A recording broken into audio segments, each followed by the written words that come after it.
Welcome to AETCM, the emergency medicine channel. Today let us discuss about thalassemia. This is one of the important hemoglobinopathies. In that thalassemia, there are two types of thalassemia, alpha thalassemia and beta thalassemia. In these two types, beta thalassemia is more important than alpha thalassemia. It's a group of inherited hemoglobinopathies. That means it is inherited from parents, where there is a quantitative defect in the production of alpha globin or beta globin chains in the hemoglobin. It leads imbalance in the ratio of alpha and beta globin chains, lead to precipitation of unpaired chains, which causes destruction of developing RBC precursors in the bone marrow that can lead to ineffective erythropoiesis, hemolysis, anemia, iron overload. That means whenever there is a defect in the chain, the RBC can be defective.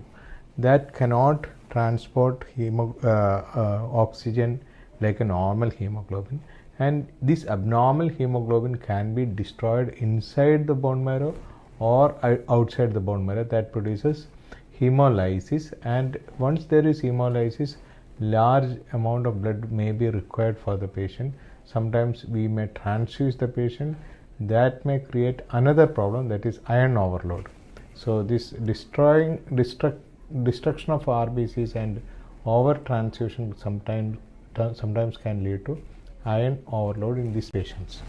So you can see here there are two important chains. One is alpha chains, other one is beta chains. Blue is beta chain, red is alpha chains. Normally there is a balanced production of alpha and beta. If alpha chains production is defective, then you can call it as alpha thalassemia, and if beta chains are defective, they are called as beta thalassemia. Whatever it is, this hemoglobin is defective. It will not be able to go like a normal RBC to the circulation, or it will not be able to transport oxygen like a normal RBC, and their lifespan will be lesser than a normal RBC. Normal RBC may live up to 120 days because it's a normal cell in our body. If this abnormal RBC may live maximum 17-20 days in our blood circulation. That's why patient can have problems because of exaggerated hemolysis. Now it's an inherited disease. You can see both alpha and beta thalassemias are often inherited in an autosomal recessive manner. For the autosomal recessive forms of this disease, both parents must be carriers of the child to be affected. You can see both parents are carriers in the second figure, so that out of 4, 1 will be affected, like only 25% will be affected, whereas in a pair only one parent is affected or one parent is having that gene. There will not be any person with thalassemia in their children. The children also will have two individuals with this defective gene, whereas both the parents are having defective gene. Out of 4, one will be having disease. That is 25% of the children can have this disease. Now we have 3 important types of beta thalassemia, that is beta thalassemia major, beta thalassemia minor, beta thalassemia that is minor means it's straight, and intermedia. Thalassemia major means these patients have a severe mutation of the disease, and they can have all the features of hemolytic anemia. Both chains are mutated here, and they can have severe disease. Most of them will be transfusion dependent. That means patient can have microcytic hypochromic anemia, and they will have severe hemolysis, and this severe hemolysis may be dependent on multiple transfusion. These patients cannot live without blood transfusion. This blood transfusion, exaggerated blood transfusion requirement, can have a lot of adverse effects also. That also we'll see. If hemolysis is massive, then bilirubin levels can be continuously elevated. that itself can produce problems like chronic ulcers or chronic gallbladder stones, like that. Many problems it itself can produce. And the over transfusion can sometimes produce iron overload in patients. So severe anemia depending on transfusion. Ineffective erythropoiesis, that means the amount of destruction in the peripheral tissues are very high. That's why the bone marrow will produce massive number of RBCs, but they are defective RBCs. So they will be destroyed either in the circulation or in the bone marrow itself or in the spleen. So hemolysis also will be increased. Because of this massive bone marrow production from childhood itself, patient can have expansion of marrow space. Especially you can see bones are tender and facial bones, especially forehead bones, are bulged. This is called as frontal bossing or Mongolian face. Growth retardation can occur because of this bone disease. Fractures can be there because thinning of the periosteum can produce fractures. Hepatosplenomegaly, that is extramedullary bone marrow, extramedullary production of blood cells can produce hepatosplenomegaly, lymphadenopathy, and sometimes the peripheral circulation can be obstructed, like sickle cell anemia. We can see it will be obstructed. Here also you can see smaller blood vessels will be obstructed, that will produce leg ulcers. Gallstones are due to increased bilirubin levels. That bilirubin is produced actually due to exaggerated hemolysis. Congestive cardiac failure secondary to severe anemia and fluid overload. Erythroblasts in the smear, because exaggerated bone marrow production will lead to cells which are minor, that is blasts. Erythroblasts are seen in smear because of the exaggerated bone marrow production. And hemoglobin F, that is fetal hemoglobin, can be elevated in many types of thalassemia. It is elevated in many types of thalassemia or sickle cell anemia. There will be an exaggerated production of HbF, because HbF has got some more affinity towards oxygen. Whenever this adult hemoglobin levels are reduced, body will try to produce more and more HbF that can maintain some of the functions of the normal hemoglobin. You can see here frontal bossing or chipmunk face or Mongolian face. Frontal bossing is mainly due to the exaggerated bone marrow production, and that induces some extra spaces in the bone marrow that produces bossing of the frontal bone. Now next condition is thalassemia intermedia. The thalassemia intermedia is term used for a group of patients with beta thalassemia in whom clinical severity of disease is somewhere between mild and severe. So here patient is having anemia, but they are not transfusion dependent. That is a major difference. So we have seen that thalassemia major or Cooley's anemia, they have severe hemolytic anemia and they are mostly dependent on multiple transfusions. But here they have anemia, but it may be maintained somewhere around 7 or 8 or 9. So they are not dependent on transfusion. Blood transfusions are not a must. But there are some conditions they can develop more anemia and they may become transfusion dependent transient period. Minor or trait, they have thalassemia gene in them, but they are not having any disease like severe anemia or any other problem. But they also can have mild microcytic hypochromic anemia, and they are in a carrier state. So their children can have this disease. So that is the problem of thalassemia minor.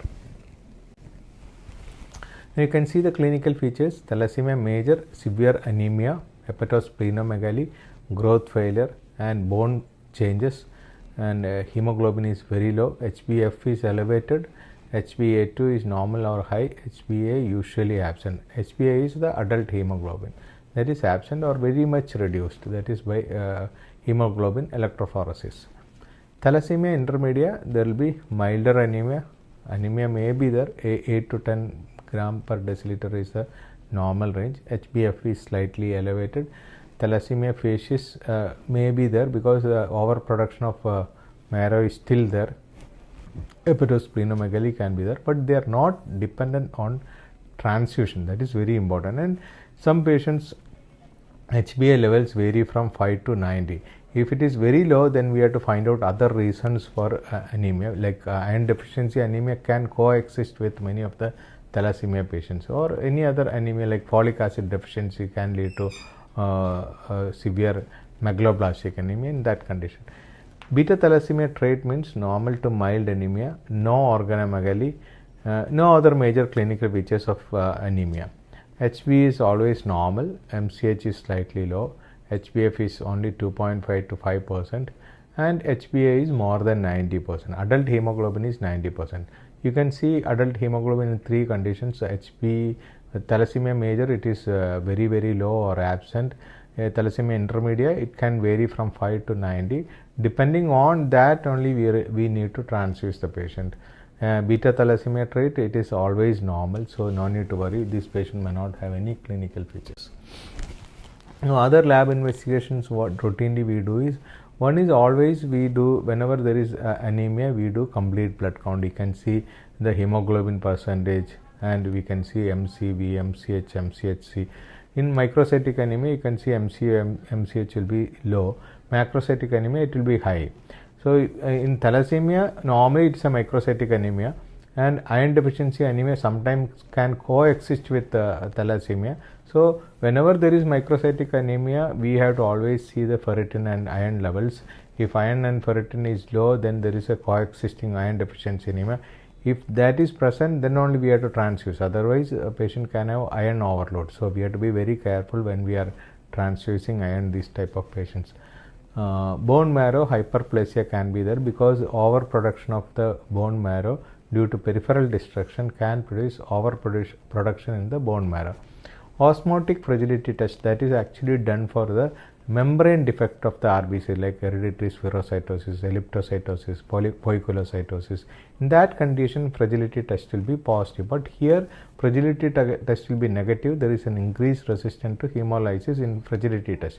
Coombs test will be negative because it's not a autoimmune hemolytic anemia. Autoimmune hemolytic anemia, Coombs test will be negative. We will be doing all these tests in any type of hemolytic anemia initially in emergency room, because we will not be knowing what exactly the condition is at present. But if a known case of thalassemia, we will not be doing all these tests. Hemoglobin electrophoresis actually picks up the types of hemoglobin, whether it is hemoglobin S, hemoglobin like F is positive or A2 is positive, A is reduced, like that. We can see the hemoglobin electrophoresis. That will pick up what type of hemoglobin patient is having and what are the compensatory mechanism we can see in patients like hemoglobin. F is a compensatory mechanism in most of the hemoglobinopathies. F is fetal hemoglobin.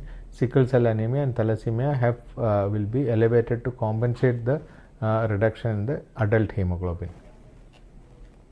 High performance liquid chromatography also can be used to make a diagnosis of hemoglobinopathies in thalassemia and sickle cell anemia. Now, this is the diagnostic method or chart which can pick up different types of hemoglobinopathies. You can see low MCV, low MCH here, microcytes hypochromic anemia. Then you see the serum ferritin, that is high, that means there is no iron deficiency of ferritin, low ferritin iron deficiency here. If it is associated with that, we have to treat iron also, but normally it is not associated with low iron or low ferritin. So, iron may not be required for this patient, and some patients can have iron overload also. Then you go for electrophoresis. In that you can see different types of thalassemias you can see in this picture, and depending on you can go for DNA analysis for alpha or beta globin mutations, that is genetical testing. Okay, this is a complete investigation panel for thalassemia.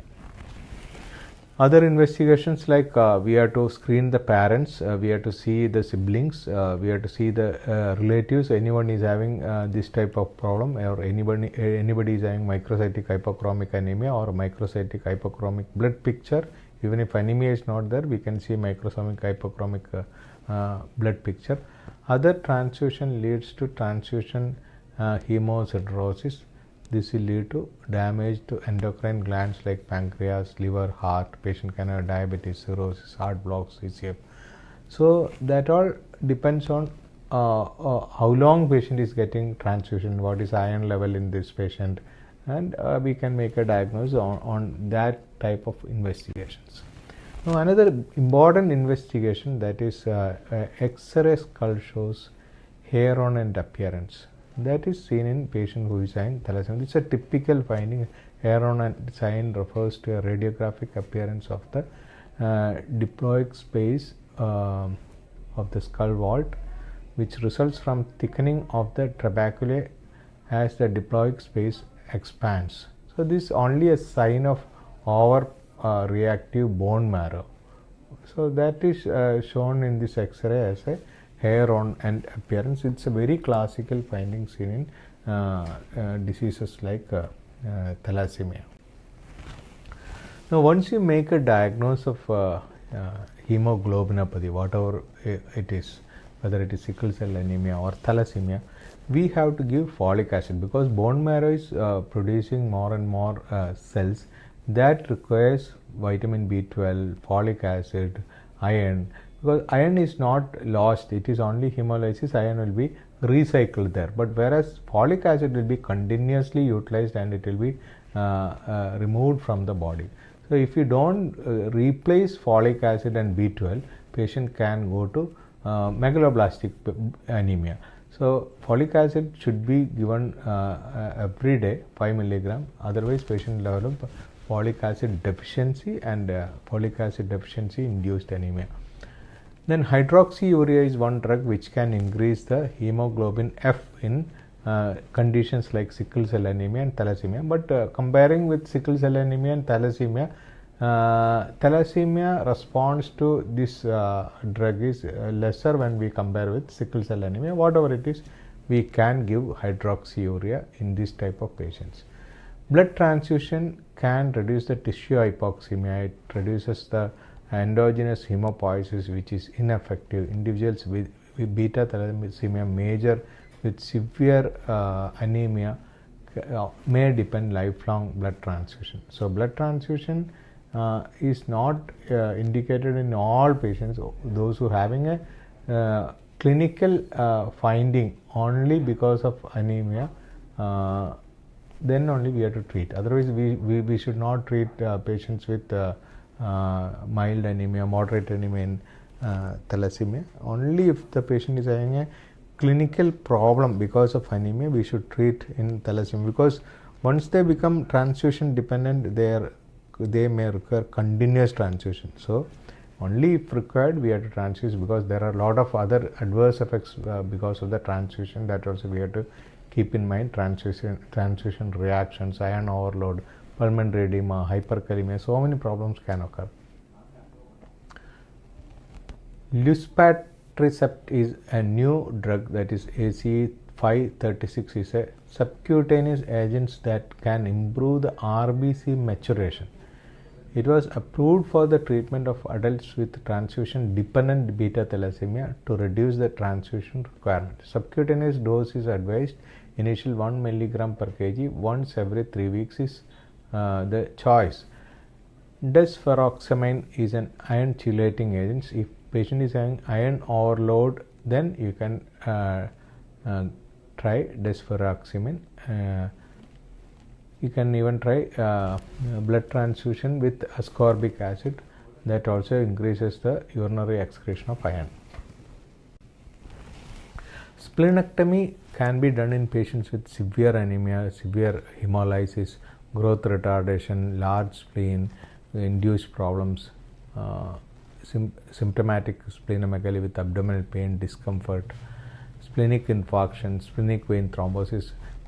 All these conditions we can go for splenectomy. But nowadays the incidence of splenectomy has come down, but still many patients can have splenectomy, require splenectomy, or some may have autosplenectomy also in this type of conditions. especially in sickle cell anemia you see autosplenectomy than in thalassemia. Now splenectomy, if you are advising, then before splenectomy we have to go for a capsulated organism vaccination like H influenza and pneumococcal vaccination. Bone marrow transplantation is an ideal choice for young patients with severe transfusion dependent thalassemia. Gene therapy can be done in patients with functional beta globin gene or gene editing to disrupt BCL11A. Now we can prevent the disease by antenatal diagnosis, antenatal counseling, PCR amplification testing, all these things by counseling and avoiding marriage of two persons who is having similar gene. We can avoid this type of conditions. So genetical counseling is having a very important role in family members who are having this gene. It's very important to prevent the incidence of this disease. Since it is a genetically transferred gene, we have to counsel the patient's parents or relatives or siblings properly to avoid the incidences. Alpha thalassemia is alpha chain production is defective. That has got almost similar features, but it is less than a normal beta thalassemia. We are not going to the details of this alpha thalassemia here. So we have discussed about one important hemolytic disease, that is thalassemia. It is something like sickle cell anemia, but not exactly like sickle cell anemia. These patients, whether it is sickle cell anemia or thalassemia, they have a chronic disease, and they are stable. Some patients may dependent on the transfusion, they may require multiple transfusion. But patients who are not on dependent transfusion, sometimes they can come to emergency room because they have some other disease. Like these patients come to emergency room mainly with infections or severe anemia due to iron deficiency or severe anemia due to folic acid deficiency. These are the common presentation. That most important thing is always the infection. Whenever they have an infection, they have oxidative stress, and that produces more hemolysis. So more hemolysis can occur due to any infection, pregnancy, all these things. So we have to be very careful to whenever there is an infection, we have to treat the infection properly to avoid complications. And one more important thing is all these conditions where there is bone marrow problem, some of the viruses, parvovirus B19, can sometimes produce in the bone marrow. They can have severe bone marrow suppression. They can have pancytopenia only because of this type of viral infection. So any type of bone marrow disease, all these things are possible. Any type of immunocompromised state, this viral infection is common. So any pancytopenia in this type of patients can be due to this viral infection, and we have to treat that also in that condition. And pancytopenia sometimes can lead to infections because neutropenia can lead to infections. That infection itself can aggravate the hemolysis. Patient will become severely anemic. Again, transfusion may be required. So all these complications can occur, and patient can come to emergency room with various complications like severe anemia, iron overload, or sepsis. Various complications patient can present to ER. Thank you.